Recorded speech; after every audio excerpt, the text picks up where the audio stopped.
Tonight on CBC Vancouver News. I think he was a pacifist. The more I learned about him as the time went on, the more I respected him so much.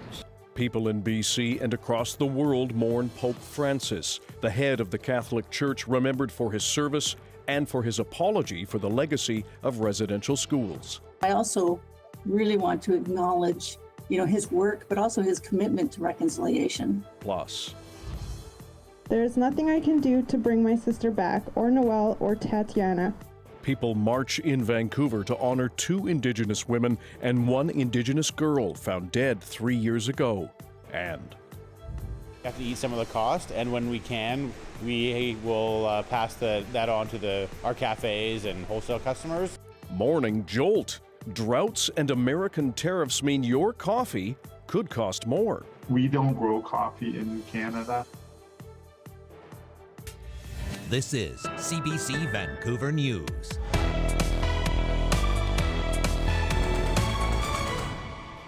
Hello, I'm Dan Burritt. Thanks for joining us. Catholic faithful and world leaders are mourning the death of Pope Francis. The first Latin American pontiff died Easter Monday at the age of 88. As Sasha Petrusik reports, the Vatican says the Pope suffered a stroke that led to irreversible heart failure. In Paris, they remembered 12 years of the People's Pope. In Krakow, they sang his praises. And in Buenos Aires, the prayers were for their Pope, the first from Latin America. Dios su bendición. He died as he lived his life, she says, serving us all. Catholics mourned across the globe for Pope Francis, who championed the poor and marginalized, demanding justice for Palestinian victims of war, Christians and Muslims in Gaza. I like the way he standed with Palestinians and his courage to talk around the world about us. Francis was not afraid to speak truth to power, chastising U.S. President Donald Trump and his officials for the way they treat migrants. But even in Washington, the Pope was celebrated. He was a good man, worked hard. He loved the world. As Trump ordered government flags lowered. With a moment of silence at the UN, accolades came from all sides. He was a transcendent voice for peace, human dignity, and social justice. Dans ces temps de guerre. Most, like French President Emmanuel Macron, praised Francis for supporting the fragile in times of war, though there are Catholics in Ukraine who expected louder condemnation of Russia. I hope the next Pope will be more enlightened, he says. Some of his decisions I agree with or disagree with, but I think he definitely was a very consequential Pope, moved the church forward a lot, so it's interesting to see what the next Pope will do. That, they say, will be the real test of his legacy. Sasha Petrusik, CBC News, Toronto. Pope Francis was well known for his compassion, humility, and focus on global unity. Our Chris Brown takes a closer look at his legacy and the impact of his leadership. For Canadians, and especially Indigenous Canadians, Pope Francis may be remembered most for this trip to Alberta in the summer of 2022. I humbly beg forgiveness for the evil committed by so many Christians against Indigenous peoples, he said, delivering an historic apology for the damage inflicted by church-run residential schools and the evils of colonialism. The emotional moment, long sought by residential school survivors, would be one of the progressive Pope's crowning achievements. I think from the moment he stepped out on the balcony, we knew that the tectonic plates had shifted. Jorge Mario Bergoglio, the Archbishop of Buenos Aires, the first Pope ever from the Americas and the first from outside Europe in nearly 1,300 years, carried immense expectations from many demanding change and a more modern institution. I began to just be fascinated. Tina Beattie is a theologian and a former professor of Catholic studies in London. He's lived as humbly as it's possible for a Pope to live. And he's put to shame some of the grandiose lifestyles of some of the men in the Vatican. So all in all, that first night was euphoric. Euphoria, of course, doesn't last. Francis would win accolades for his tough talk condemning sexual abuse in the church. He held summits, met survivors, and made apologies. His messages to gay people also sounded remarkably conciliatory for an institution so resistant to change. He told reporters traveling with him on a flight, "If a person is gay and seeks God and has goodwill, who am I to judge?" Francis used his profile to try to make the world pay attention to the plight of migrants in the Mediterranean,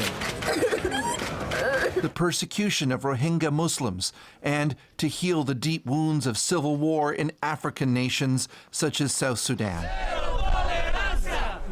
But victims of sexual abuse complained Francis's words weren't backed by actions, that abusers continued to be protected. I think he failed to grasp the real savage problem of the abuse crisis. As for women, Tina Beattie says Francis saw them in a maternal way, not as equals to men, with too few women appointed to powerful jobs in the church. But when I hear and read what he says about women, I think, but you haven't listened. You haven't heard anything. For the first time in history, Francis had to share the Vatican with his predecessor, Emeritus Pope Benedict, who resigned, but whose conservative views clashed with Francis's.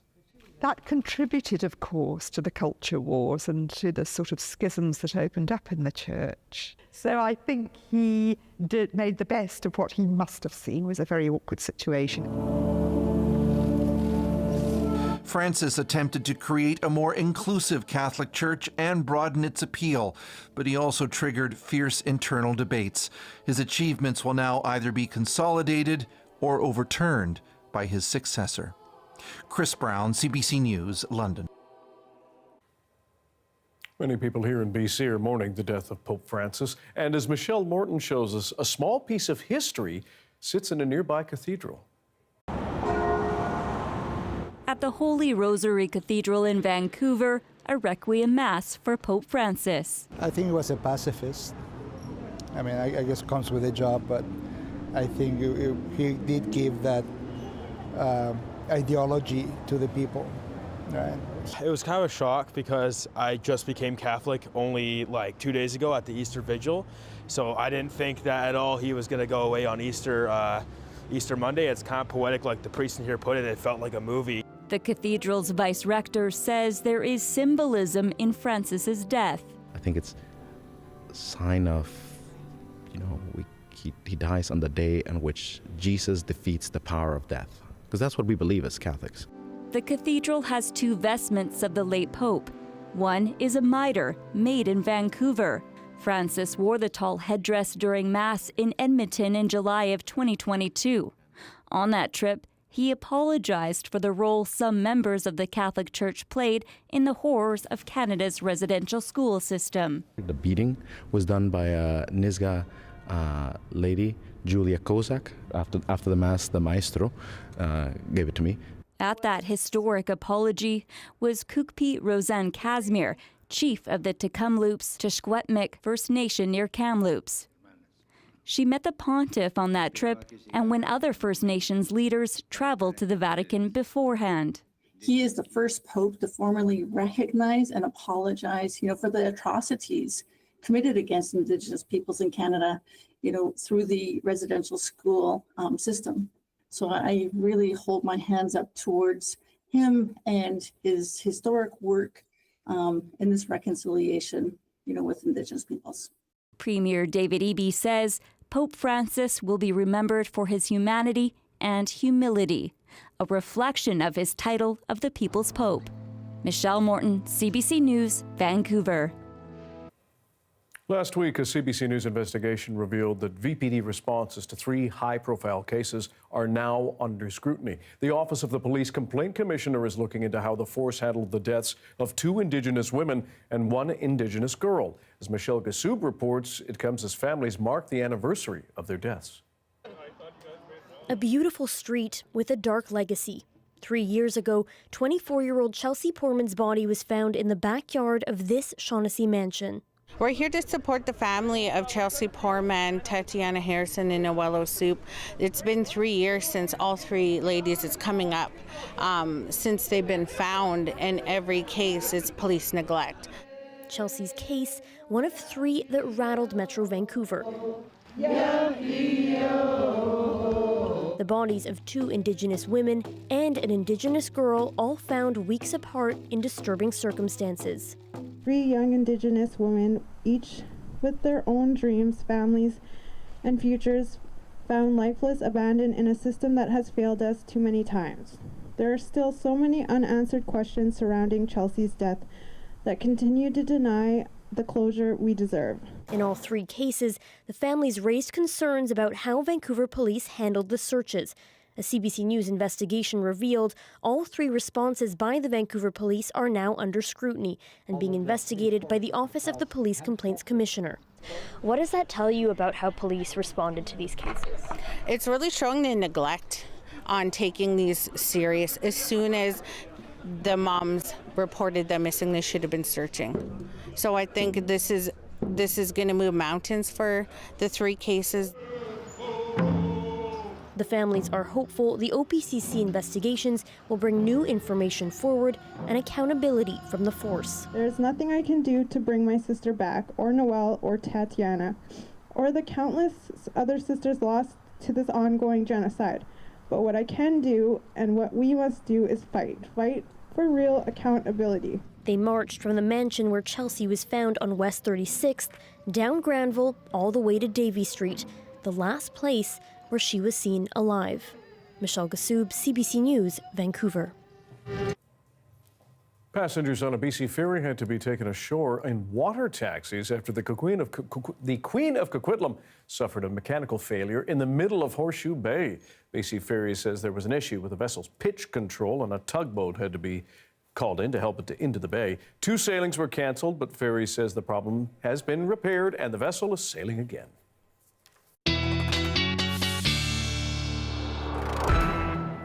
And here's Darius with our look at the weather in a new week. Yes, the showers cleared up earlier than expected yesterday, Dan, and now we've had that ridge of high pressure building in over BC, which means another dry and mostly sunny week ahead for the vast majority of people. We have seen a few showers and flurries popping up in places moving across the province as that trough moves through. For the most part, we're pretty dry, most people seeing lots of sunshine, and that'll continue to be the case over the next few days as temperatures slowly start to climb into next weekend. Okay, sounds good. Thanks. Thank you. Much of Canada's federal election campaign has been dominated by tariff worries, but as Renee Lucas reports, some 2S LGBTQ+ voters in Vancouver say they feel sidelined. The West End is the hub of Vancouver's 2S LGBTQ+ community. Advocates say anti-queer and trans rhetoric south of the border has brought anxiety to many who live here as Canada's federal election approaches. I think one of the most difficult things for our community right now is we're seeing a massive rollback in the rights of queer and trans people, and it's terrifying. It's really scary. The result of that is an increase in discrimination, an increase in violence, an increase in harm directed towards queer and trans people, particularly in smaller communities across BC. We look south of the border and we see President Donald Trump undertaking an existential assault on the freedom and liberty and recognition of transgender Americans. In response, Johnstone has launched Canada-wide ad campaigns encouraging Canadians to vote for freedom, equality, and human rights. We're not telling folks who to vote for, but just to keep those values in mind at the voting booth. Queer Momentum's Drag the Vote billboard campaign has 250 drag artists from across the country acting as ambassadors, urging the queer community and allies to vote. I'm just so confused and just frustrated in 2025 that this is the kind of fight that we have to have. Jaylene Time is a two-spirit trans woman and Vancouver drag legend, using her time on Canada's Drag Race to raise awareness about the 60s scoop. She says a lot of young trans people are afraid right now, but she wants them to know they're not alone. That's why we're really jumping out in full force and being really visible, is because we want to let people know that we've been through this before and we will come together and we will fight for what's right. Roback says this is a moment of crisis, and politicians need to double down on the protection of rights for 2S LGBTQ+ people. I think people within the queer and trans community are very motivated to vote, but I'm scared that it's not enough. And I think that this is one of those moments where we really need our allies. Renee Lucas, CBC News, Vancouver. Your morning buzz could cost you more. We'll tell you why after the break.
Elections Canada says preliminary figures show a record 2 million Canadians voted during the first day of advance polls on Friday. One expert says large voter turnout usually happens when the public is displeased with the incumbent government. But is there an incumbent government when Mark Carney is running as an outsider? What we see is a significant level of concern with the American situation.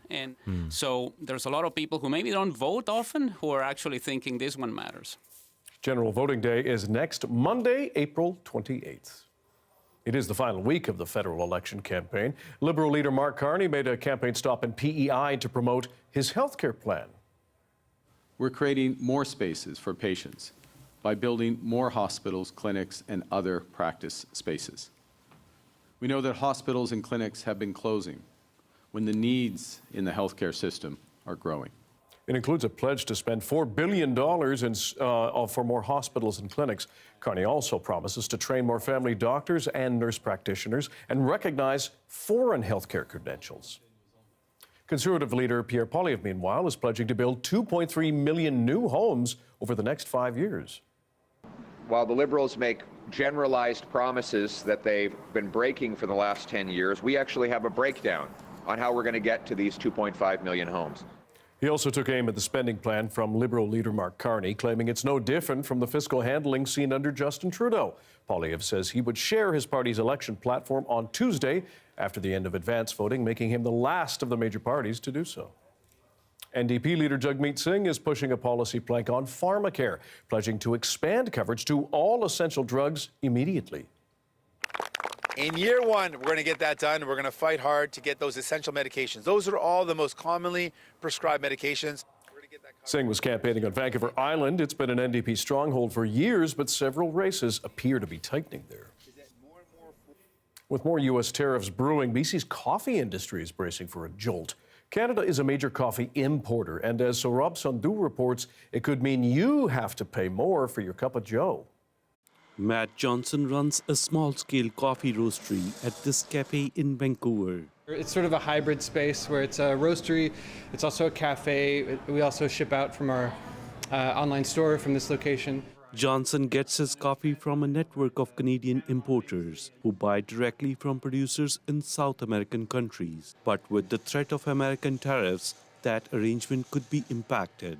The producers who are exporting their coffee from like Colombia or Brazil are going to have a hard time selling their coffee at prices that they need to sell it at in the U.S. Experts say the uncertainty over tariffs could not have come at a worse time for the industry, as droughts in the world's largest coffee producers, Brazil and Vietnam, have doubled the price of raw coffee beans since last year. It's just not good for an industry where we've seen increased record price for the green bean. We don't grow coffee in Canada. Now, several other coffee-producing countries have been targeted with reciprocal tariffs by American President Donald Trump, which Carter says could be bad news for Canadian business owners. He says the move could be particularly challenging for the Canadian specialty coffee importing sector, which relies on their supply to come through the U.S. It can't support the volumes or even like the logistical wants and needs of all these little micro roasters across the country. So often what roasters like us will do is use U.S. importers. Another local coffee roaster says the impacts of tariffs would most likely result in increasing costs for consumers. We have to eat some of the cost, and when we can, we will pass that on to our cafes and wholesale customers. But we also know that they can only raise their prices so much. Everybody has to decide for themselves what brings them joy, what are the little luxuries that they want to carry forward with them through a time that ultimately is going to be pretty tumultuous for this country. Perry says for now, specialty coffee is still reasonably priced in Canada, but that could change if the trade war continues. Saurabh Sandhu, CBC News, Vancouver. Here's a look back at the morning over downtown Vancouver. It began a bit cloudy with the sun eventually peeking through. Darius will have your BC-wide weather forecast after the break.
Amy Bell, and this is your CBC Inbox.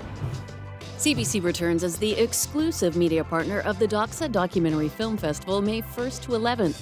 Doxa presents an exceptional selection of films and events that cultivate curiosity and critical thought. Festival tickets at doxafestival.ca. And on May 15th, join CBC's Dan Burritt at the Surrey Board of Trade's Top 25 Under 25 Awards, celebrating initiatives of Surrey's youth. Tickets at businessinsurrey.com.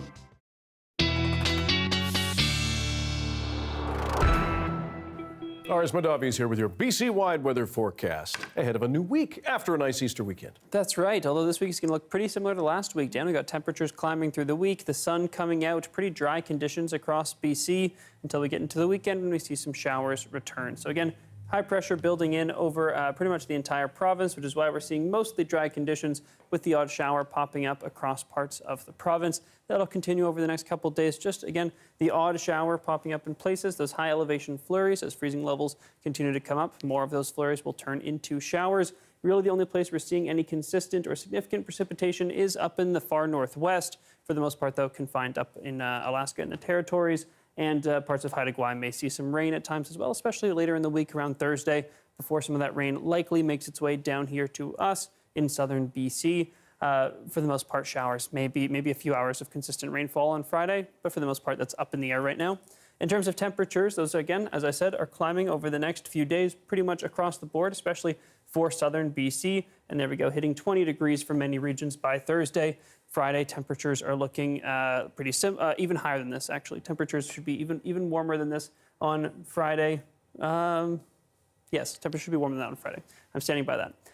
If we take a look here, for areas by the water, I should say, inland areas may see those temperatures come down to match the areas by the water. That was the one exception. Here is our temperatures and conditions for tomorrow. Again, lots of sunshine, but we do see a bit of precipitation up there in the northwest and on the north coast. And here's our 5-day forecast. And like I said, lots of sunshine on the way, and it's not until Friday that we start to see some more showery conditions return. Okay, thanks very much, Doris. Thank you. And thank you for being with us tonight on CBC Vancouver News. You can watch this newscast on CBC Gem, our free app, as well as on YouTube, and of course our website, cbc.ca/BC. Our late news is taking a break, so your next local news is on the early edition on CBC Radio 1. That starts tomorrow morning at 5:30. Good night.